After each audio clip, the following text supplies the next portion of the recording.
ความดีหรือมีดีมากกว่าไม่ดี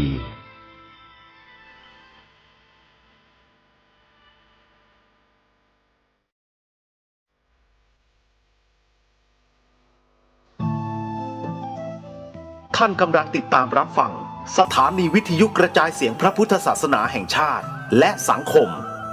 คลื่นเพื่อการศึกษาพระพุทธศาสนาและวัฒนธรรมระบบ FM 104.5 เมกะเฮิรตซ์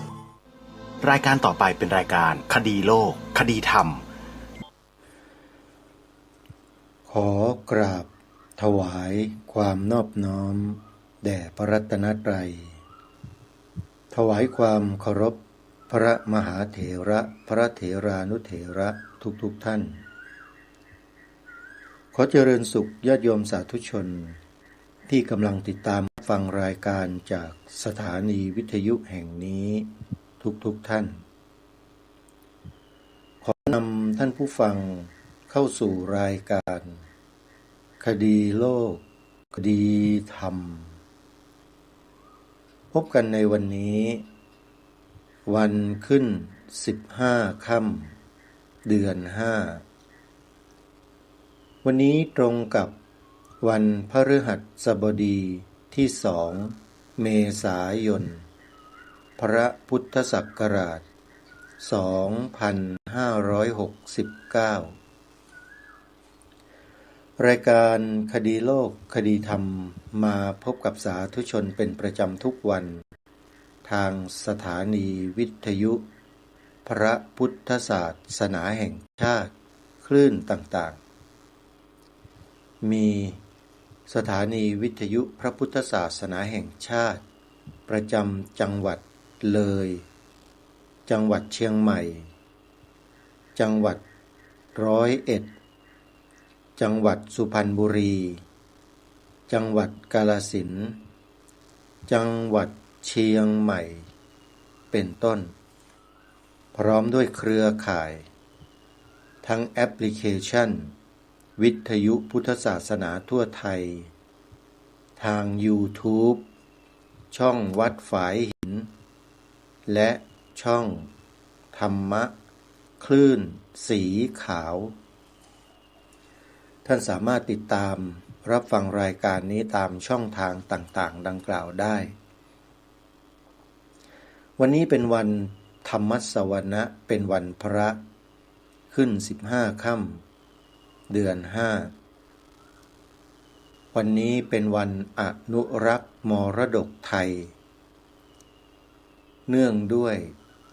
เป็นวันคล้ายวันพระราชสมภพกรมสมเด็จพระเทพรัตนราชสุดา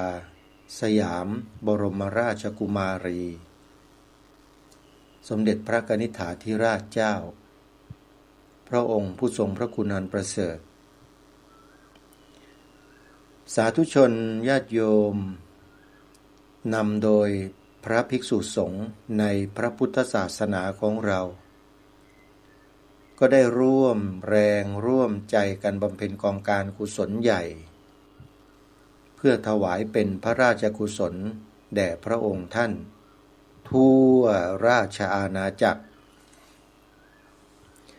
มีการจัดงานบรรพชาสามเณรภาคฤดูร้อนในเดือนเมษายนนี้น้อมถวายเป็นพระราชกุศลแด่พระองค์ท่านหนึ่งในนั้นก็คือวัดศรีอุดมวงศ์อำเภอวังสะพุงจังหวัดเลยจัดบรรพชาสามเณรมาตั้งแต่เมื่อวานวันที่1 เมษายนและจะไปสิ้นสุดสิ้นเดือน30 เมษายนสาธุชนญาติโยมอย่าลืมทำบุญถวายภัตตาหารของหวานน้ำดื่มน้ำปานะให้แก่บรรดาสามเณรลูกๆหลานๆของญาติโยมที่มาบรรพชาอยู่กับทางวัดด้วยนะโยมนะเ เป็นการช่วยกันสืบสารรักษาต่อยอดวัฒนธรรมประเพณีที่ดีงามของสังคมไทยของเรา งานบรรพชาสามเณรภาคฤดูร้อนนั้นถือว่าเป็นอัตลักษณ์ของประเทศไทยของเราประการหนึ่งในอีกจำนวนหลายๆประการอัตลักษณ์ของประเทศชาติบ้านเมืองไทยของเรานั้นมีมากับพระบวรพุทธศาสนาตลอดมาโดดเด่นเป็นที่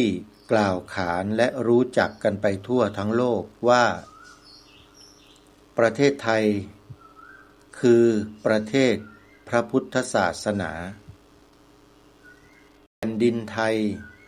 คือแผ่นดินพุทธเพราะฉะนั้นอัตลักษณ์นี้เป็นสิ่งที่เราจะต้องทำรงรักษาไว้ให้ยาวนานตลอดไปแล้วอย่ายอมให้ใครมาทำลายอัตลักษณ์นี้ไม่ว่าด้วยกรณีใดๆก็แล้วแต่บางกลุ่มบางพวกก็มาในคราบของชาวพุทธผู้ปรารถนาดีต้องการจะขัดสีฉวีวันพระพุทธศาสนาขจัดพระสงฆ์ออกไปจากเส้นทางของพวกเขาทั้งที่พระสัมมาสัมพุทธเจ้าก็ทรงวางหลักเกณฑ์และวิธีการเอาไว้หมดแล้วพระสงฆ์จะอุปสมบทมาอย่างไรหรือจะปฏิบัติกันอย่างไรก็ตามล้วนแล้วแต่อยู่ในกฎระเบียบของพระธรรมวินัยทั้งสิ้นถ้าหากว่าพระสงฆ์ปฏิบัติไม่ดีไม่งามไม่ถูกต้องเป็นการบ่อนทำลายพระพุทธศาสนาจริงแล้วเนี่ยป่านนี้พระพุทธศาสนาของเราคงไม่อยู่ยืนยงมาถึงวันนี้ได้หรอกญาติโยมคำกล่าวหาพระภิกษุสงฆ์ใส่ร้ายป้ายสีพระภิกษุสงฆ์ทำลายพระภิกษุสงฆ์ไขข่าวตีข่าวใส่สีพระภิกษุสงฆ์มีไม่เว้นแต่ละวันอันนี้เราต้องยอมรับความจริงประการหนึ่งว่ามีไม่เว้นแต่ละวันไม่ทางใดก็ทางหนึ่งโหมกระหน่ำพระพุทธศาสนาวัดวาอารามของสังคมไทยเราอย่างต่อเนื่องมาเป็นระยะเวลาที่ยาวนานบางครั้งชาวพุทธเรากันเองก็เข้าไปผสมโรงด้วยความเมามันด้วยโมหะด้วยโทสะด้วยโลภะก็มีกิเลส3 กองที่ท่วมทับจิตใจของคนเหล่านั้นย่อมทำให้เขาหูหนวกตาบอดมืดมัวทางด้านจิตใจแล้วก็มุ่งทำร้ายวัดวาอารามพระสงฆ์สามเณรในพระพุทธศาสนาถ้าคนเหล่านั้นเขามีปัญญามีภาวนามีการศึกษาปริยัติเรียนรู้พระธรรมวินัยอย่างแท้จริงแล้วพฤติกรรมเช่นนั้นจะออกมาไม่ได้การกล่าวบริพาทด่าทอใส่ร้ายป้ายสีพระสงฆ์สามเณรนั้นถือว่าเป็นบาปอย่างร้ายแรงแต่คนเหล่านั้นเขาไม่รู้จักเขาไม่มีความรู้สึกว่าเป็นบาปแต่เขารู้สึกว่ามันปาก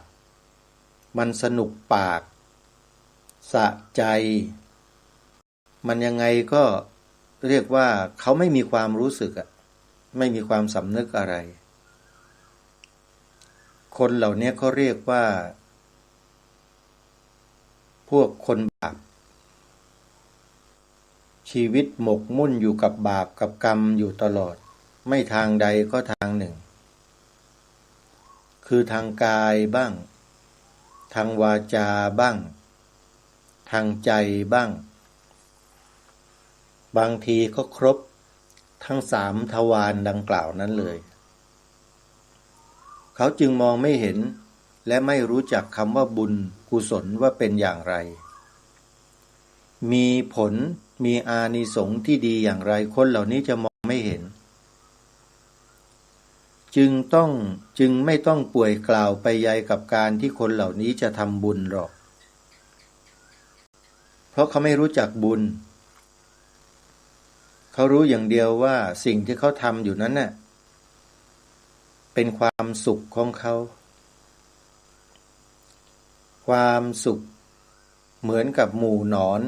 ที่อยู่ในกองหมากงูดทั้งหลาย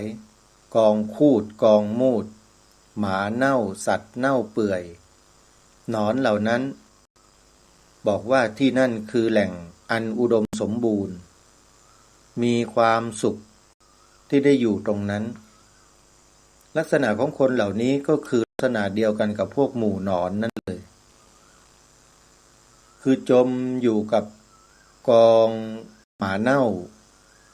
สิ่งเน่าเหม็นสกปรกแล้วเขาก็มีความภูมิใจ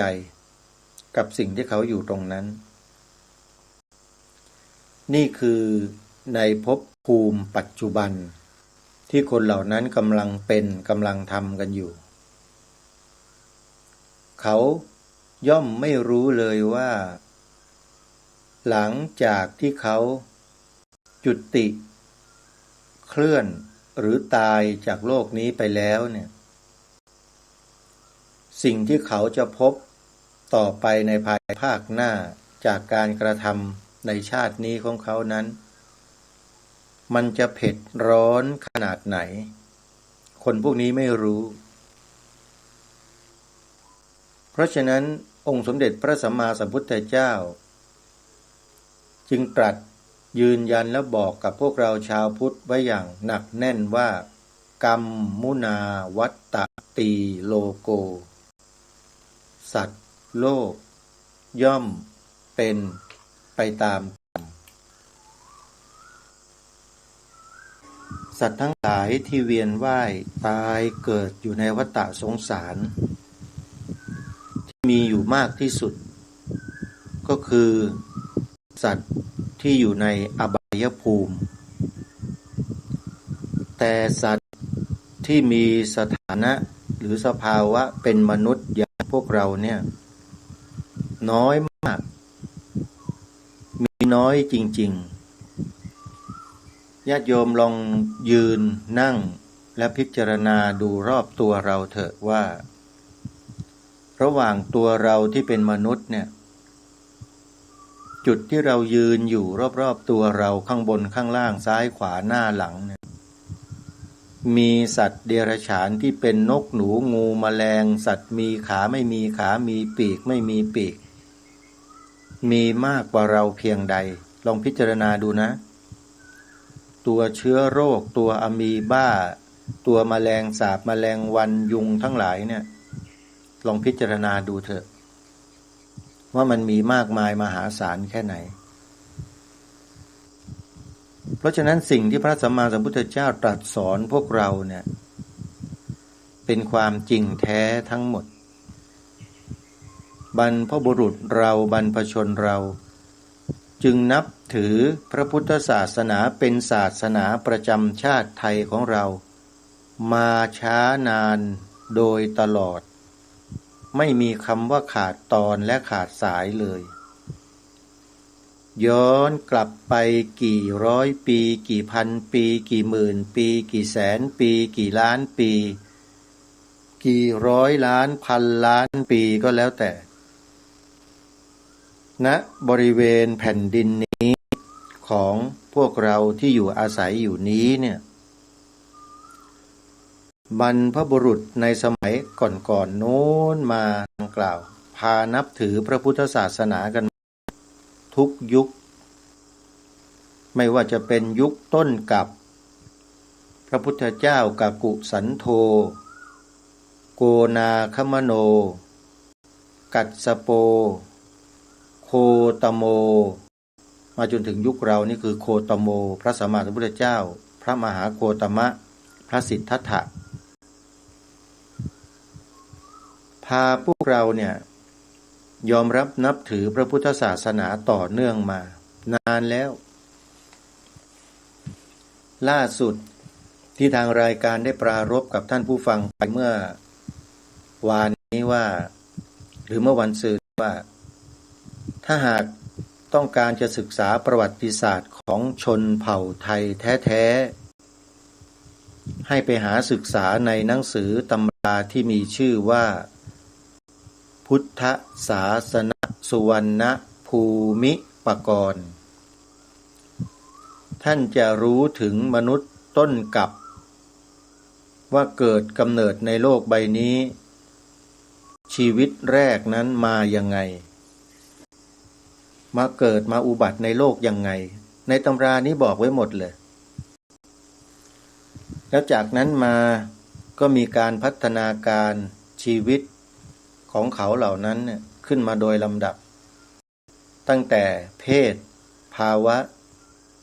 ลงมานั้นเป็นสุภาพบุรุษเป็นผู้ชายพอลงมาอีกตนหนึ่งกลับกลายเป็นมนุษย์แล้วก็มีสภาวะเป็นผู้หญิงคู่นี้มาเจอกันแล้วสมสู่เกิดลูกเกิดหลานกันเต็มบ้านเต็มเมืองเต็มโลกไปหมดในที่สุดแล้วก็มีหลายเผ่าพันธุ์ที่เกิดขึ้นมาในโลกใบนี้ครั้งแรก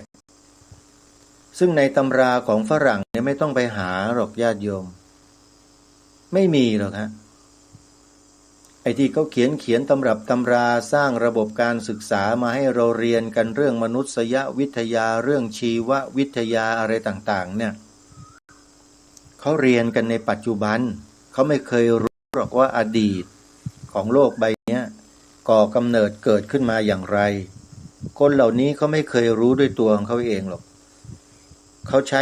วิธีการประมาณเอาเรียกว่าตั้งข้อสังเกตตั้งข้อสันนิษฐานเอาเท่านั้นเขาไม่ได้ประจักษ์ชัดแจ้งเห็นจริงเหมือนอย่างพระสัมมาสัมพุทธเจ้าของเราเสมอไรไม่มีพวกเหล่าบรรดานักวิทยาศาสตร์นักชีววิทยานักประวัติศาสตร์นักอะไรก็แล้วแต่ที่เขาตั้งตัวเองกันขึ้นมานะแล้วก็ให้รางวัลด้วยใบประกาศกระดาษสี่เหลี่ยมเขียนตัวหนังสือกุ๊กกิ๊กกุ๊กกิ๊กกุ๊กกิ๊ก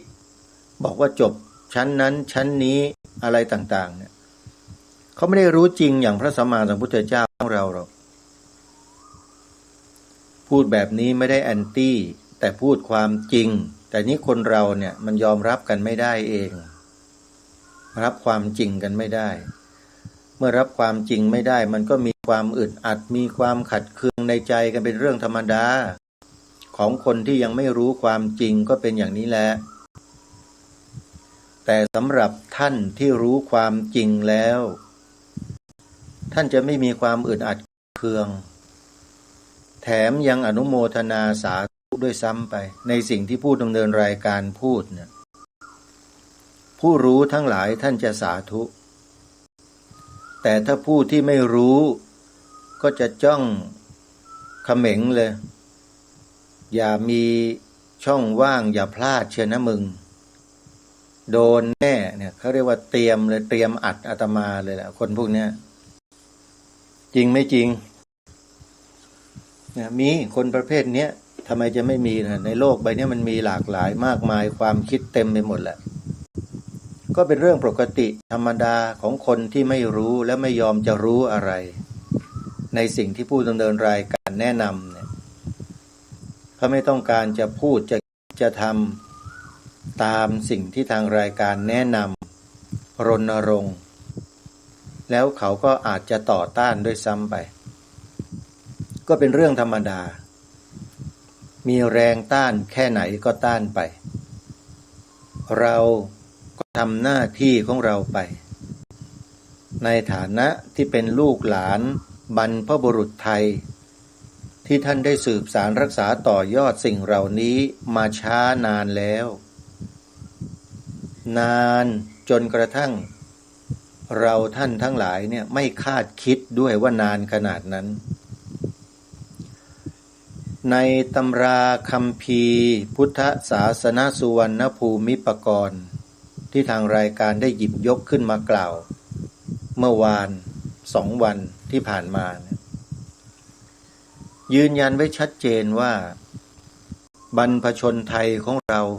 ซึ่งสมัยก่อนไม่มีคำว่าประเทศไทยหรอกที่ไหนมันก็ไม่มีอังกฤษไม่มีฝรั่งเศสไม่มีอเมริกาไม่มีลาวเขมรมันมีที่ไหนอ่ะชื่อพวกนี้มันไม่มีชื่อเหล่านี้มันมาตั้งกันทีหลังเพราะฉะนั้นใครที่มาตีรวนบอกว่ามันมีที่ไหนล่ะประเทศไทยมันไม่เคยมีก็ถูกไงไม่ได้เถียงแต่สิ่งที่มันมีอยู่นะมันมีอยู่จริงๆตามตำรับตำราคัมภีร์ดังกล่าวที่ท่านได้จารึกบันทึกไว้ด้วยตัวอักษรโบราณสมัยอดีตเมื่อนับเป็นพันปีมาแล้วนะน่าจะประมาณ 2,000 กว่าปีแล้วอย่างน้อยนะอย่างน้อยถูกบันทึกไว้ถ้าหากใครสนใจจะไปศึกษาไปเรียนรู้ไปดูไปฟังไปอ่านด้วยตัวเองหรือไปฟังก็ได้ใน YouTube เขาก็ทำกันไว้อยู่ให้พิมพ์หาชื่อหนังสือเล่มดังกล่าวใน YouTube ใน Google ก็ได้แล้วลองไปหาอ่านดูคือตรงตามที่พระสัมมาสัมพุทธเจ้าตรัสสอนไว้ในคัมภีร์พระไตรปิฎกคือการเกิดขึ้นของมนุษย์ตนแรกในโลกของเราใบนี้โลกมนุษย์เราเนี่ยมนุษย์มาอุบัติขึ้นด้วยวิธีการอย่างที่พระสัมมาสัมพุทธเจ้าตรัสสอนบอกเอาไว้ในคัมภีร์พุทธศาสนสุวรรณภูมิปกรณ์ก็นำคำสอนของพระพุทธเจ้านั่นแหละมาถ่ายทอดให้แก่พวกเราในเรื่องดังกล่าวเรื่องการถือกำเนิดมนุษย์คนแรกในโลกท่านบอกว่ามาจากชั้นพรหมมาจากชั้นพรหมพรหมลงมาบนผิวโลกลงมาแล้วก็มากินง้วนดินเกิดความอร่อยติดในรสชาติรัศมีคือฤทธิ์ต่างๆที่เกิดจากสมาธิของตนที่สั่งสมมาหมดไม่มีเหาะขึ้นไปบนอากาศไม่ได้ก็เลยอยู่บนโลกใบนี้ไปเลยกลายเป็นมนุษย์นี่แหละเขาเรียกว่ามนุษย์ต้นกลับมันไม่เกี่ยวกับความเชื่อมันไม่เกี่ยวกับความไม่เชื่อใครเชื่อหรือไม่เชื่อไม่ได้สำคัญเลยแต่สำคัญก็คือสิ่งนี้พระสัมมาสัมพุทธเจ้าตรัสบอกเราไว้นั่นแหละคือสิ่งที่สำคัญว่าแต่ว่าเราจะศึกษาหาอ่านกันไหมเล่าพร้อมที่จะรู้กันไหมรู้ตามที่พระสัมมาสัมพุทธเจ้าตรัสไว้ไหมเล่าถ้าปรารถนาอย่างนั้นก็ไปค้นคว้าหาอ่านกันดูหนังสืออิเล็กทรอนิกส์ก็มีหนังสือดังกล่าวนี้ที่เป็นอิเล็กทรอนิกส์อยู่ในระบบโซเชียลเน็ตเวิร์กสามารถที่จะเปิดอ่านเป็นหน้าตามลำดับไปได้เลยเพราะว่ามีผู้ทำเอาไว้ขออภัยพิมพ์คำว่าพุทธศาสนสุวรรณภูมิปกรณ์ลงไปแล้วจะมีหน้าลิงก์ของชื่อดังกล่าวเนี่ยขึ้นมาเรียงโดยลำดับลองสืบหาค้นหาดูเถอะถ้าเห็นรูปหนังสือหน้าปกเป็นสีเหลืองนะสีเหลืองตัวหนังสือสีดำเนี่ยให้แตะเข้าไปเลยอาจจะเป็นอีบุ๊กของพุทธศาสนสุวรรณภูมิปกรณ์นั่นแหละแล้วลองไปอ่านดูเถอะขุนสวงนางสางนี่คือมนุษย์คู่แรกของโลก ที่ในตำรานี้ได้ถ่ายทอดมาจากตัวอักษรโบราณเมื่อ 2,000 กว่าปี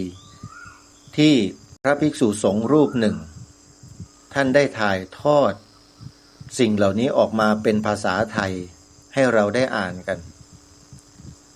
ไม่ใช่เรื่องง่ายที่จะถอดภาษาโบราณออกมาเป็นภาษาไทยให้เราอ่านอย่างเข้าใจง่ายๆนี่ยากมากนะโยมไม่ใช่เรื่องง่ายประวัติความเป็นมาหลักฐานที่อยู่ของกลุ่มคนที่อนุรักษ์และรักษาสิ่งเหล่านี้ไว้มีอยู่จริงๆอยู่ที่ไหนวัดโสมนัสวิหารวัดโสมนัสวิหารเขตป้อมปราบศัตรูพ่ายกรุงเทพมหานครวัดนี้อยู่ริมถนนเลียบคลองพดุงกรุงเกษมอยู่ใกล้ๆกับถนนราชดำเนินกลางราชดำเนินนอกขอไปอาตมาภาพไปมา 2-3 ครั้งแล้วแต่ยังไม่ได้เข้าไปในพิพิธภัณฑ์กระเบื้องจานเมืองคูบัวที่พระสงฆ์วัดโสมนัสวิหารรูปหนึ่งท่านมีนามว่าท่านเจ้าคุณพระราชกวีอัมธรรมทัตโตเป็นเพียงท่านเดียวในโลกเท่านั้นที่อ่านภาษาโบราณของไทยแท้ๆออกแล้วท่านก็ถ่ายทอดออกมาเป็นอักษรไทยรวบรวมเรียบเรียงเป็นรูปเล่มน่าอ่านน่าสนใจมากเบื้องต้นก็เป็นคำนำของท่านแค่คำนำนี่ก็ตื่นเต้นแล้วโยมคำนำของหนังสือเนี่ยคือความในใจของผู้เขียนผู้แต่งผู้รวบรวมผู้เรียบเรียงหนังสือนั้นๆถ้าเราต้องการจะรู้จักผู้เขียนหนังสือเล่มใดก็ตามให้อ่านที่คำนำผู้เขียนจะเขียนคำนำมาไว้ถ่ายทอดความรู้สึกในใจของท่านออกมารู้สึกว่าหนังสือพุทธศาสนสุวรรณภูมิปกรณ์เนี่ยหลวงปู่อ่ำนะขออนุญาตเรียกหลวงปู่อ่ำหรือคุณอ่ำเนี่ยท่านเขียนไว้ถึง6คำนำนะท่านผู้ฟังในการพิมพ์ถึง6ครั้งใครที่อ่านคำนำของท่านจนครบแล้วก็จะทราบเจตนารมณ์ของท่านเป็นอย่างดีว่าที่ท่านทำอย่างนี้เขียนหนังสือเล่มนี้ขึ้นมาเนี่ยเพื่ออะไรชัดเจนญาติโยมสาธุชนผู้ฟังโดยเฉพาะในระหว่างที่ท่านได้รวบรวมเรียบเรียงถ่ายทอดตัวอักษรโบราณบนแผ่นกระเบื้องจานออกเป็นภาษาไทยเนี่ยท่านถูกกระทำจากใครอย่างไรบอกไว้หมดเลยนั่นแหละคือตัวตนของหลวงปู่อ่ำเจ้าคุณราชกวีอัมธรรมทัตโตแห่งวัดโสมนัสวิหารเมื่ออ่านคำนำท่านเสร็จแล้วไม่มีใครหรอกไม่อยากจะอ่านเนื้อความข้างในต้องการอ่านทั้งนั้นทางรายการนี้เคยนำมาอ่านออกอากาศอยู่พักหนึ่งนะท่านผู้ฟังลองย้อนไปฟังดูเถอะเมื่อปีที่แล้วเมื่อ2 ปีที่แล้วขอไปลองเปิดดูหาดูเถอะโยมเนื้อหาของรายการคดีโลกคดีธรรมมีปรากฏอยู่ใน YouTube ช่องวัดฝายหินและช่องธรรมะคลื่นสีขาว2 ช่องนี้แหละที่ทางรายการได้รับความเมตตาจากเจ้าของช่องนำเสียงของรายการไปตัดต่อเป็นคลิปวิดีโอเผยแพร่อยู่ใน YouTube 2 ช่องดังกล่าวถ้าใครต้องการเห็นหน้าอาตมาว่ามีหน้าตายังไงไปเปิดดูใน2 ช่องนี้เถอะภาพหน้าจอที่ท่านทำเอาไว้ ท่านจะเห็นอาตมาและกระผมเนี่ยนั่งเสนอหน้าอยู่หน้าจอนั่นแหละคือผมละใน YouTube นะโยมต้องการจะดูก็พิมพ์ชื่อรายการลงไปที่ YouTube ว่าคดีโลกคดีธรรมแค่นี้ก็ขึ้นมาแล้วท่านก็เลื่อนฟังเลื่อนดูเอา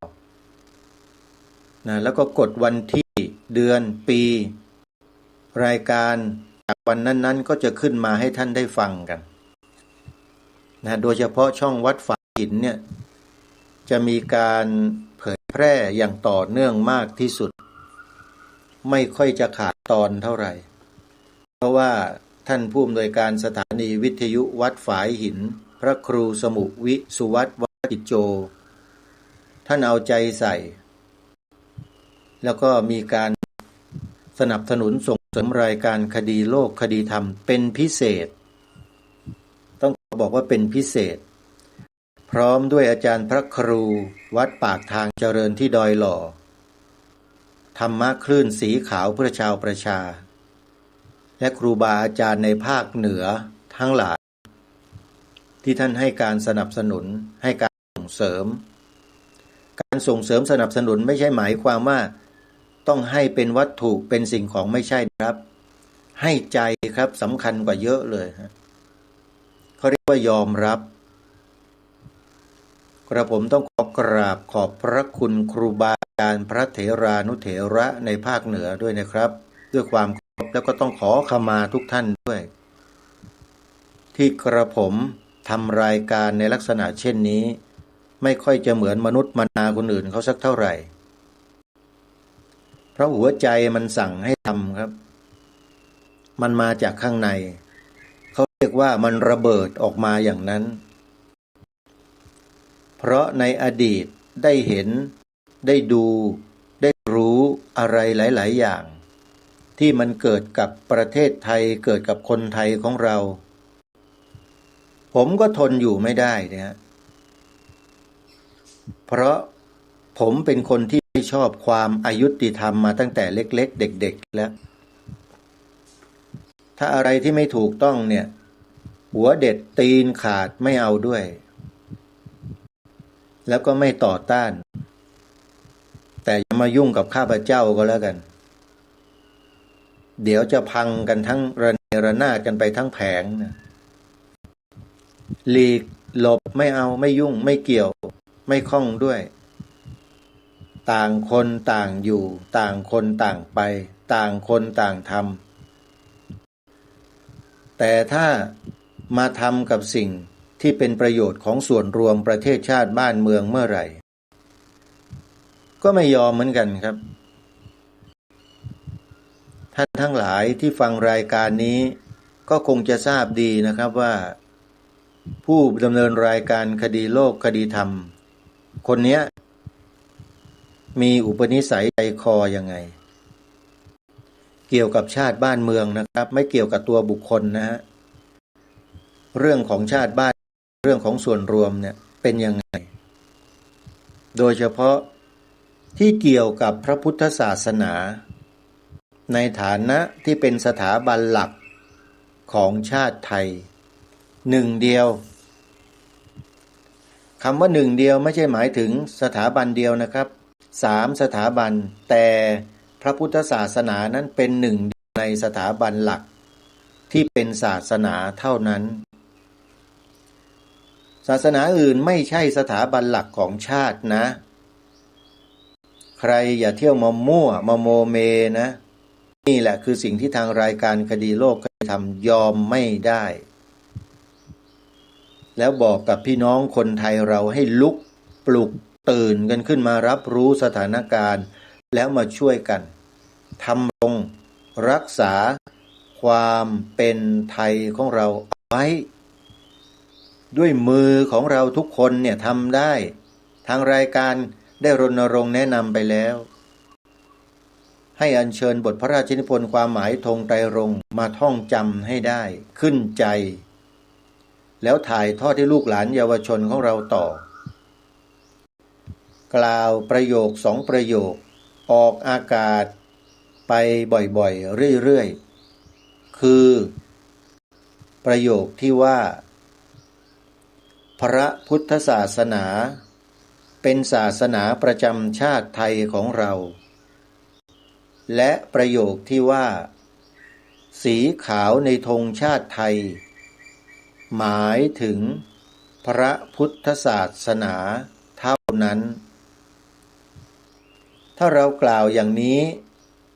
บอกอย่างนี้ออกไป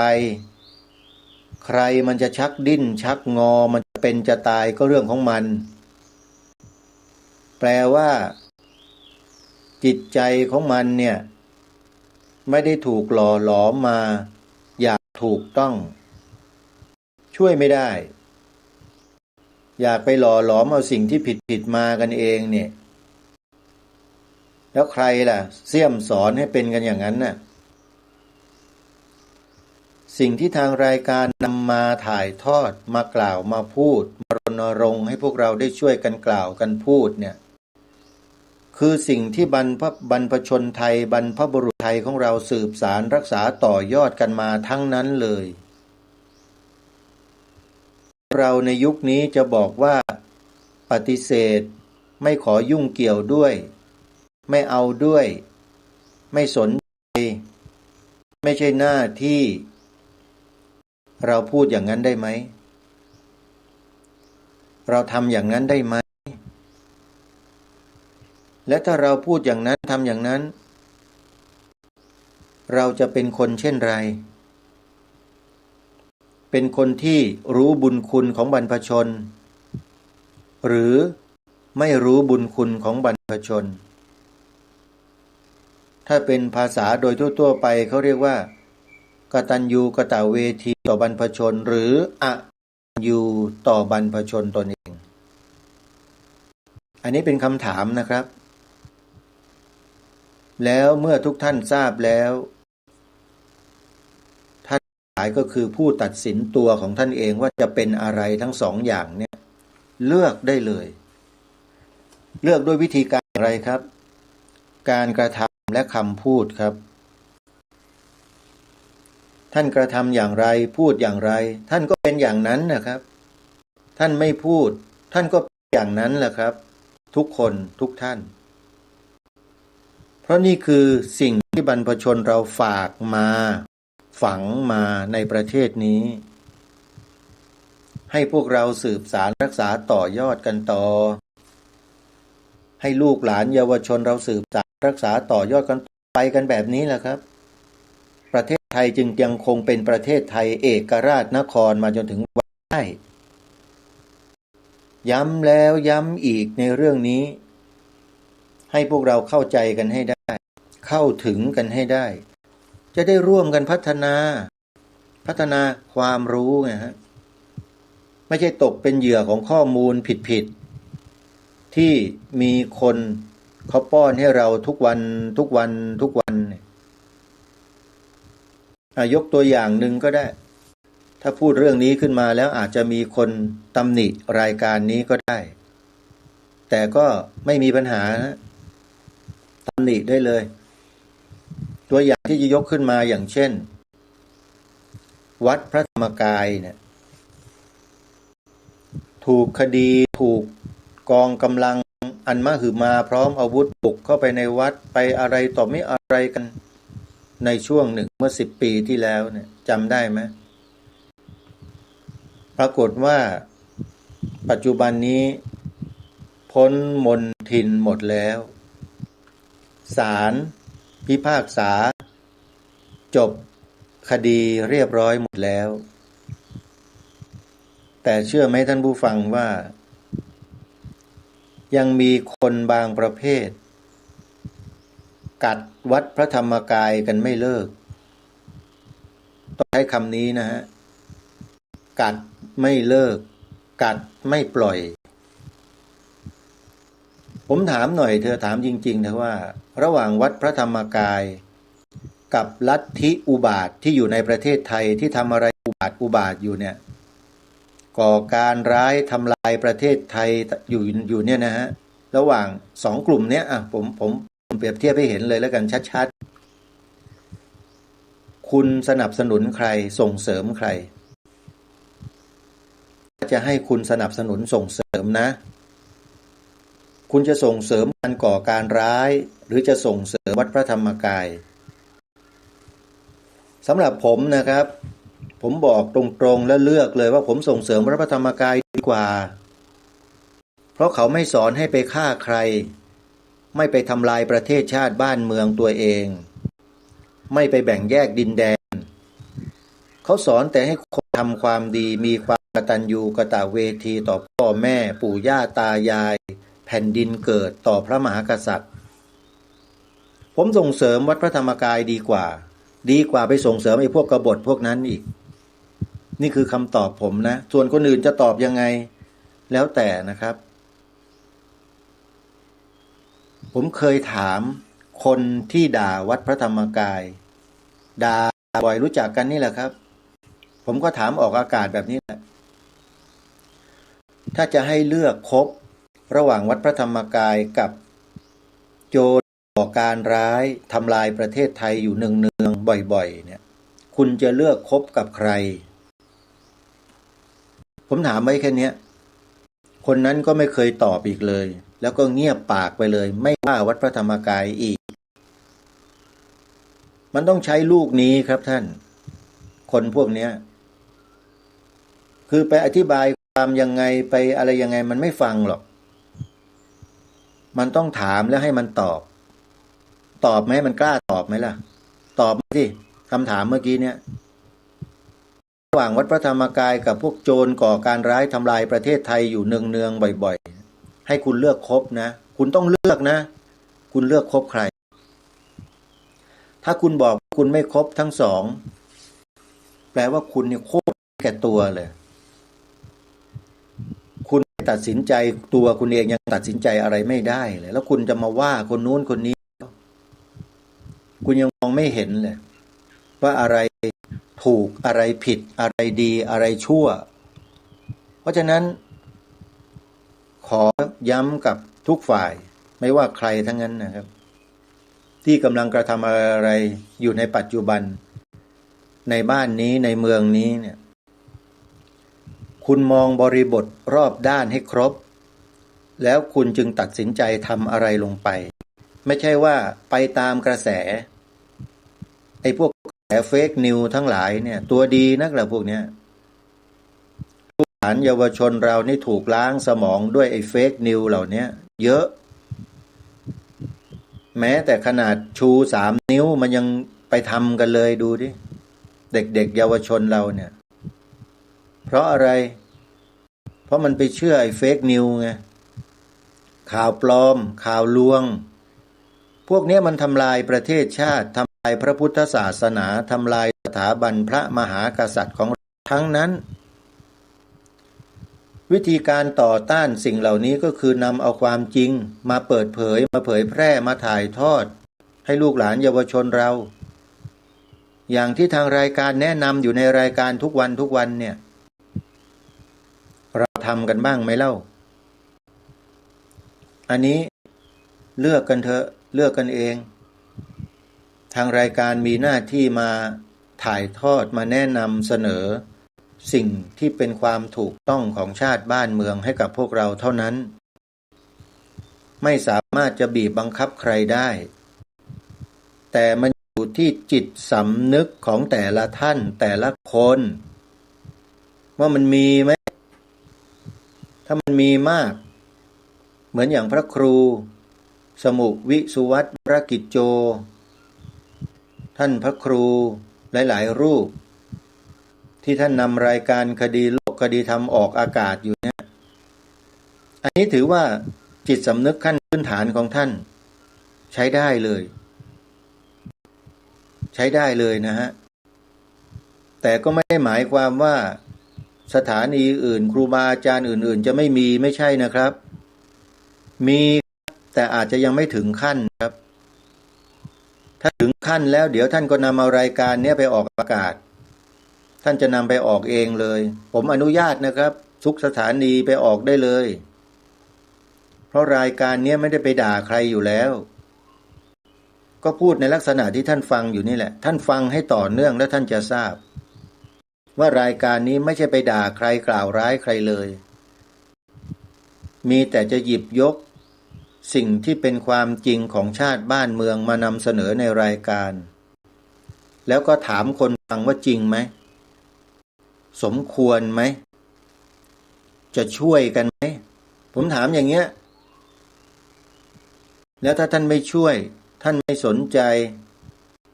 ก็แปลว่าท่านตัดสินใจตัวท่านเองว่าจะเป็นอย่างไร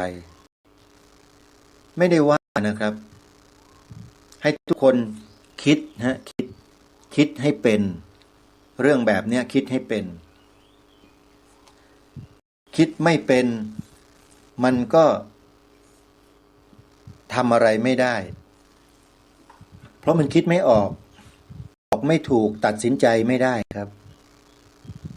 ยังกงอยู่ยังมึนอยู่ยังกล้ากลัวยังไม่เต็มร้อยเอาเถอะเดี๋ยวถ้าสักวันหนึ่งท่านก็จะรู้เองแหละว่าสิ่งที่ทางรายการรณรงค์มาโดยตลอดเนี่ยจะมีผลดีต่อชาติบ้านเมืองอย่างไรแล้วการที่เราไม่ช่วยกันไม่ร่วมมือกันมันจะส่งผลร้ายต่อชาติบ้านเมืองของเราอย่างไรท่านจะรู้กันเองเชื่อเถอะหลักเหตุและผลเนี่ยมันคงที่เสมอทำดีได้ดีทำชั่วได้ชั่วนี่คือหลักเหตุหลักผลที่ตรงไปตรงมาครับสิ่งที่ทางรายการคิดพูดทำออกมาในรายการเนี่ยกลั่นกรองมาแล้วมีหลักฐานทุกอย่างยืนยันได้มีพยานชัดเจนพร้อมที่จะนำมาถ่ายทอดเผยแพร่ให้ผู้ที่สนใจได้เสมอก็บอกไปในทางรายการอยู่ตลอดอยู่แล้วว่าใครต้องการจะดูหลักฐานให้เข้าไปดูในคลิปวิดีโอใน YouTube ที่ชื่อว่าบิดเบือนธงชาติบิดเบือนธงชาติท่านผู้ฟังนั่นแหละคือหลักฐานที่ทางรายการนำมาถ่ายทอดให้ท่านว่าเขาทำกับพวกเราประเทศของเราอย่างนี้จริงๆใช้อำนาจในภาครัฐด้วยฝังตัวกันอยู่ในนั้นเลยแล้วก็เล่นงานดำเนินการกันอยู่แบบเนี้ยนิ่มทำนิ่มทำเงียบเขาคิดว่าคนไทยเนี่ยไม่รู้เรื่องไม่สนใจแล้วมันสนใจแต่เรื่องการจะขายเสียงกันอย่างเดียวอยากจะได้แต่เงินหาเงินกันอย่างเดียวพวกนั้นมองกันนะไม่สนใจหรอกบ้านเมืองเป็นยังไงเพราะนั้นเราอย่ารอช้าค่อยๆขยับกินพื้นที่ไปเรื่อยๆขยับไปเรื่อยๆขยับไปขยับมาเจอตอเขาดิคือรายการคดีโลกคดีธรรมไปเห็นด้วยตาตัวเองเจอหลักฐานด้วยตัวเองชัดๆเลยว่าโอ้โหนี่มันทำกันมานานแล้วนี่แล้วก็ทำมาอย่างต่อเนื่องด้วยจนถึงวันนี้ก็ยังทำกันอยู่ทำอะไรบิดเบือนความหมายสีขาวธงชาติไทยของเราเจาะจงด้วยนะสีขาวด้วยนะเจาะจงเลยบิดเบือนยังไงทำยังไงไปดูในคลิปครับผมและอาตมาให้สัมภาษณ์ผู้อำนวยการพิพิธภัณฑ์ธงชาติไทยเอาไว้แล้วท่านก็จะเห็นในนั้นญาติโยมที่เดินตลาดนัดอยู่ตอนนี้นะโดยเฉพาะวันนี้ตลาดนัดอำเภอสนมจังหวัดสุรินทร์ถ้าได้ยินเสียงอาตมาอยู่เงี่ยหูฟังนิดหนึ่งญาติโยมเสียงนี้เป็นเสียงจากรายการคดีโลกคดีธรรมออกรายการอยู่ที่อำเภอจอมพระจังหวัดสุรินทร์นะโยมอาตมาได้ฝากให้พ่อค้า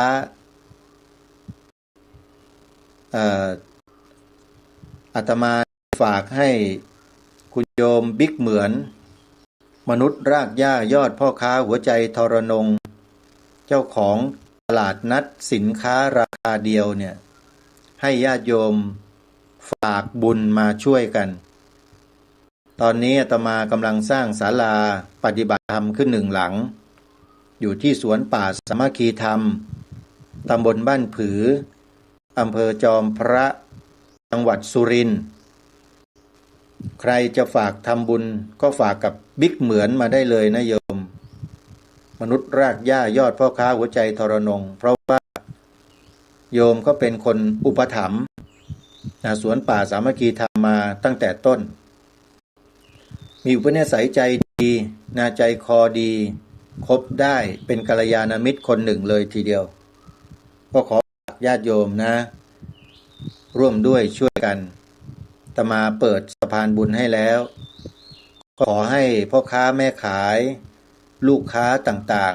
ๆก็ทำมาค้าขายกันซื้อขายกันคล่องมีความร่ำรวยกำไรเศรษฐกิจก็ขอให้ดียิ่งขึ้นนะโยมนะขอให้ญาติโยมพี่น้องชาวอำเภอสนมทุกคนจงมีความสุขมีความเจริญรุ่งเรืองอาตมาภาพก็รู้จักเจ้าคณะตำบลหัวงัวปัจจุบันเนี้ยวัดสุทธิวงศาวัดหัวงัวท่านพระอาจารย์มหาท่านพระครูวิสุทธิวงศาเนี่ยนะพระครูปริยัติสุทธิวงศ์ขออภัยท่านมหาคำเพียรรู้จักการโยมเป็นเพื่อนกันมีอะไรก็ฝากฝังกันได้ครับวันนี้เวลาของรายการหมดซะแล้วท่านผู้ฟังต้องขอสมมุติยุติรายการไว้แต่เพียงเท่านี้พบกับรายการได้ใหม่ในวันต่อไปขอความสุขสวัสดีจงมีแด่ท่านผู้ฟังทุกท่านทุกคนเทินขอเจริญพรที่จบไปแล้วนั้นเป็นรายการคดีโลกคดีธรรมดำเนินรายการโดยพระครูปลัดนรงค์ฤทธิ์